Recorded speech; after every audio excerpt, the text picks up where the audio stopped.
Greetings everyone, and welcome to my thoughts and impressions video on the Legend of Korra game.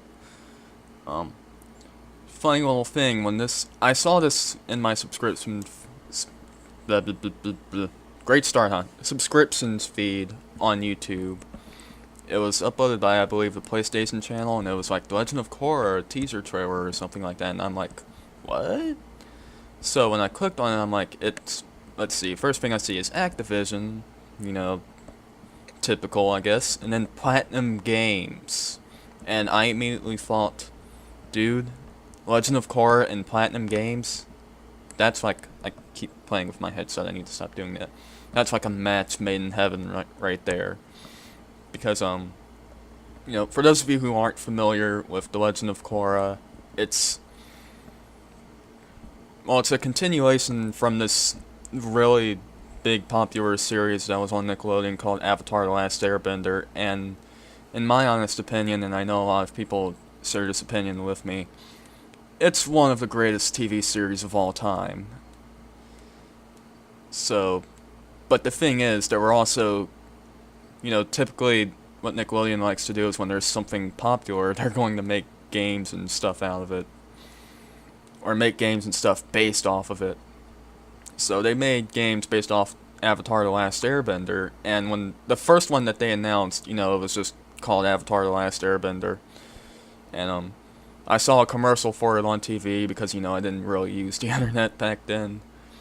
And it just looked really cool. It looked like what I wanted an Avatar game to look like, but when I actually played it, my God, it was terrible. Like, let me list the reasons it was terrible. Bad programming and really, really long load times. Like, if you thought Sonic 06 and Spyro and the Dragonfly had long load times, you haven't seen anything. The graphics, the art style was okay. It did a good job capturing the TV show's art style, but that's pretty much all I can say about it. I can't really say anything else about it. The story was stupid because it took place after Season 1 of Avatar: The Last Airbender, and for some reason, Zuko still has, like, a Fire Nation army helping him hunt down the Avatar, and if you've seen the show, that's not supposed to be a thing that happens after Season 1. But yeah, and then they made a couple more games, those sucked as well. And yeah, it just didn't have... It just wasn't what I wanted, and when I first saw Avatar: The Last Airbender, I immediately thought this would make an amazing video game, but Nickelodeon just doesn't know how to hire the right people to make these games. But this time, it's different. This time, Nickelodeon didn't reach out and grab Platinum Games, and it's like, hey, make us this game so that you can make money, so that we can make money. No, that's not how it happened. Platinum actually saw this show themselves and thought, we need to make a game out of this. We need to. Which I think is just, I love that. I love when people just take a look at, are just able to adapt other source material into their own creations and keep true to the source material, but also, leave their mark on it. Because for those of you who don't know Platinum Games, they're this very well-respected action game developer. They've made games like Bayonetta and Metal Gear Rising, Thankless, which I haven't played. Actually, Metal Gear Rising is the only Platinum game that I've played. Well, technically, the only technical Platinum game that I've played, but before they were known as Platinum, they worked for Capcom. The team at Platinum worked at Capcom, and they made games like, they made the Devil May Cry games, Devil May Cry 1 through 4. They also made Okami, I believe, and God Hand. And then after a while, Capcom was just treating them really badly, so either Capcom just let them go, or they decided, you know what, screw you, Capcom, we're gonna go make our own game company and make awesome games. But, and of course, since then they've been making very well made, very polished action games. You know, some of the best out there, you know.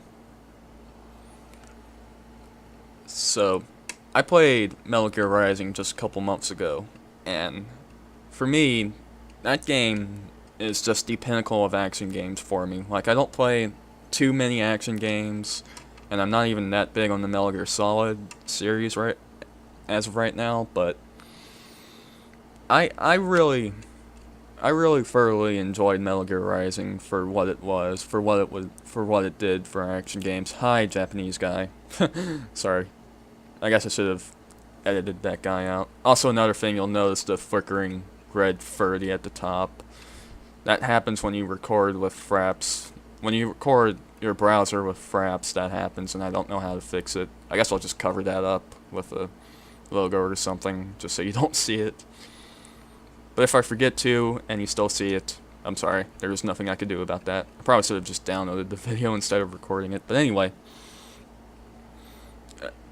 I really enjoyed the gameplay of Metal Gear Rising. It's very fast, fluid combat, and that's basically what this is. It's fast, fluid combat, but with earth bending, water bending, fire bending, air bending, stuff like that. And it adapts from the show very well. What's the thing that's most important when you're making a licensed game like this? You want to keep true to the source material, and as you can see here in the video, it looks like the show.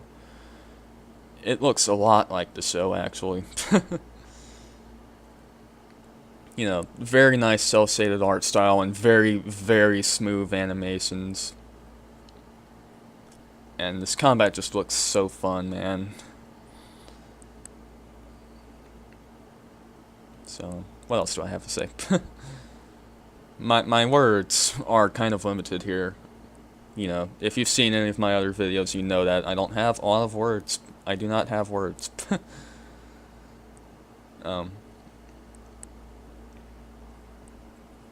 But yeah, I'm actually really excited about this game, but it's not just because it's a Korra game and I want a Korra game. Well, it kind of is.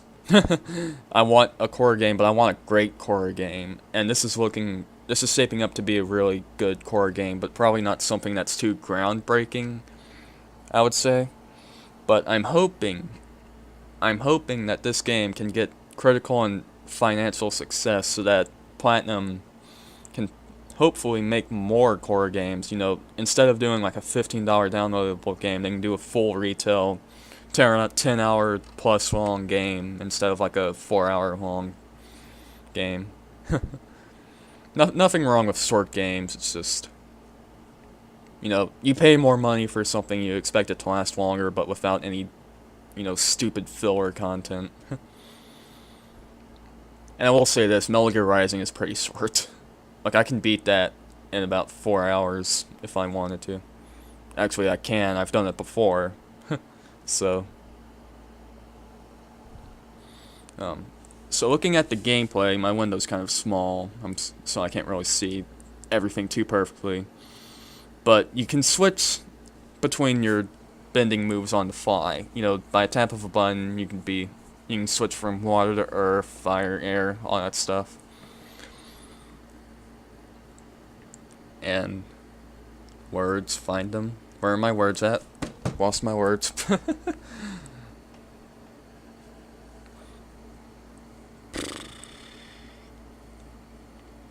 This game looks pretty. I will say that. I do love the attention to detail here. You know, it's not like the most advanced, you know, oh my god, super epic graphics game ever. It's like, this is pretty simple stuff. You know, I've heard people say, in fact, they've actually complained that this looks like a PS2 game, and I don't really see why that's a problem, because, you know, the art style looks like The Legend of Korra, and that's the most, you know, that's the most important thing to nail here.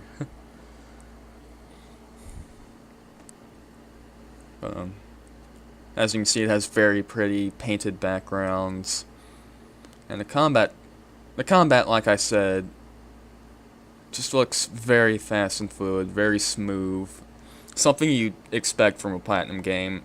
And the combat encounters, you get you get ranks for how, like, if you can take little to no damage at all during them, and if you can get high combos, you know, defeat enemies really fast. I don't want to say kill because I don't think Korra kills, at least not on purpose.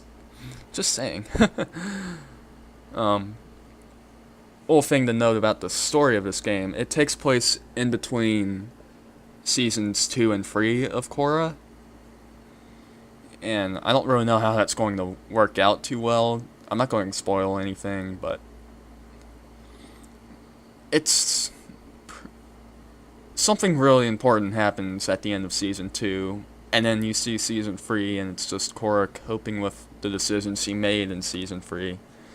But it's just like, it seems to pick up just a few weeks after the end of season 2, and it's like, well, how exactly is this happening in between seasons 2 and 3? How does this work well without messing up the show's main story, which, I don't know. I'm not saying it's going to bother me too much if it doesn't make that much sense, Then again, I just complained about the Avatar: The Last Airbender game story not making any sense. But, need more words. The story is actually written by Tim Hedrick, one of the head writers of Legend of Korra, and there's also cutscenes being animated by Studio Mir, the studio behind the animation of The Legend of Korra, so that's something I'm really looking forward to. I love it when game developers are able to get, like, high-class animation studios to do their cutscenes, like Ni no Kuni on the PS3, for example, had Studio Ghibli, is it Ghibli or Ghibli, do the cutscenes for that game, and I love that. And I just love that. I thought that was a nice little touch to the game. Oh, here's the Naga gameplay.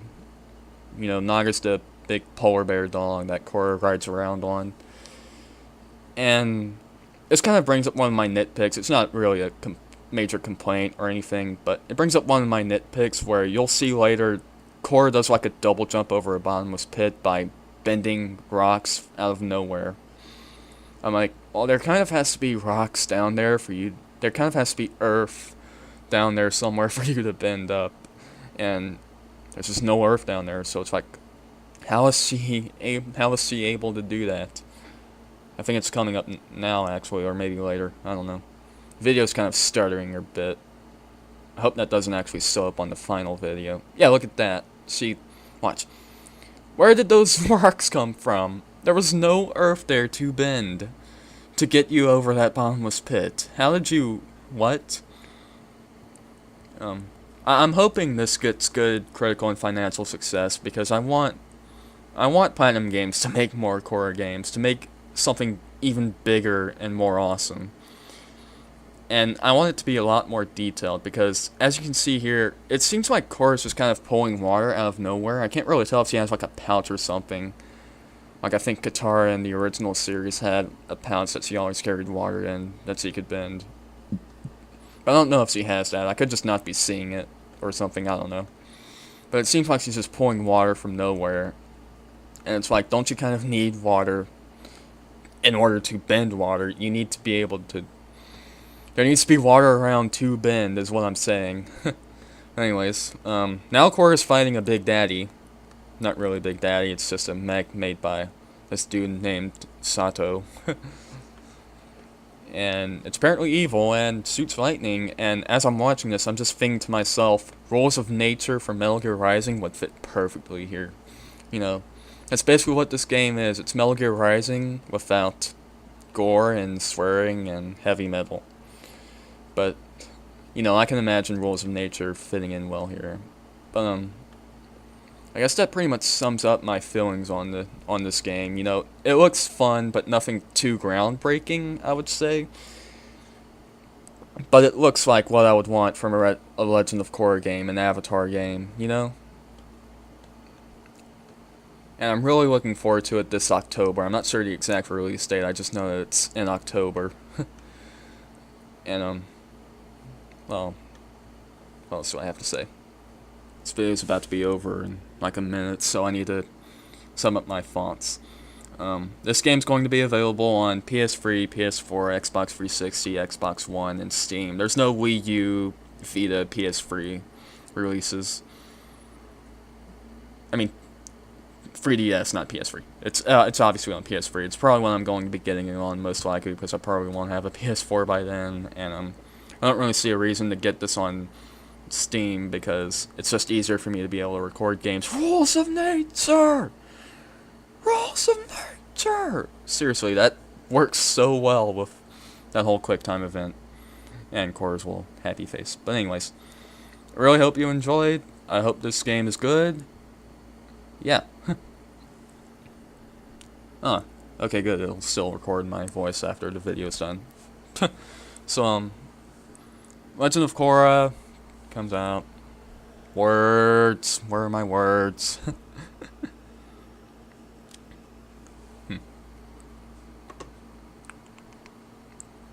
Let's see. I guess I can give some more thoughts about the gameplay and graphics and stuff. The graphics look really nice, but there's not really... Someone pointed out that there's not really a big emphasis on lighting. It's just... There's kind of... It's just kind of... I don't know. There's no source of lighting. There's like... You don't really see a lot of shadows either, and the shadows that you do see aren't very... aren't very detailed, They're very simple shadows. I mean, even you look at Korra's shadow, it's just this kind of, it's just basically this little circle on the ground, and I don't like when games do that. I like nice, accurate shadows. But I didn't expect this game to have the most advanced graphics in the world. I just expected it to look like the show, and it does. So that's the most important thing, right? And is my mic even on? Yeah, it is. Should have checked that 17 minutes ago, shouldn't I?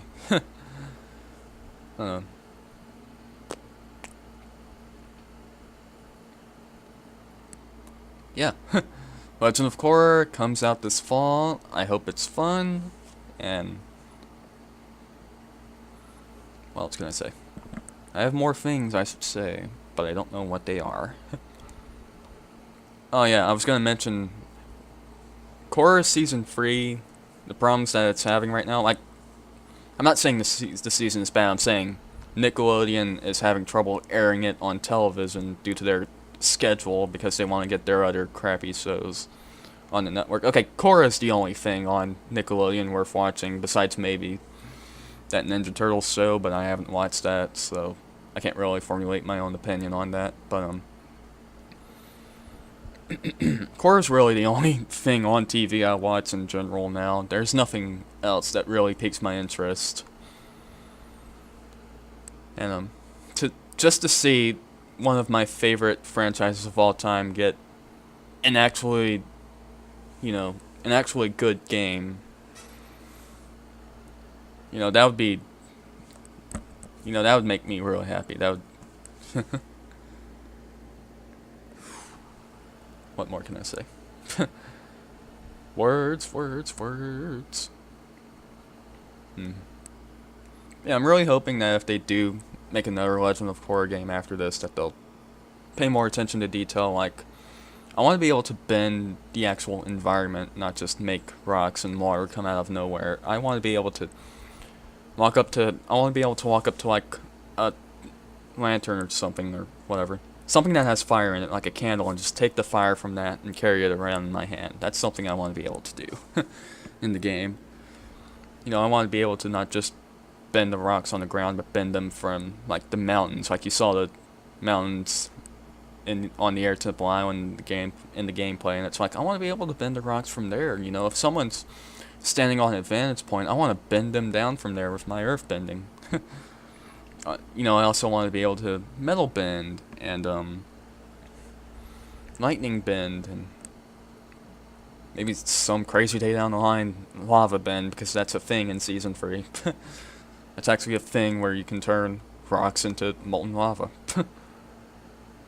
That's just crazy. The entire Avatar series is just crazy. But yeah.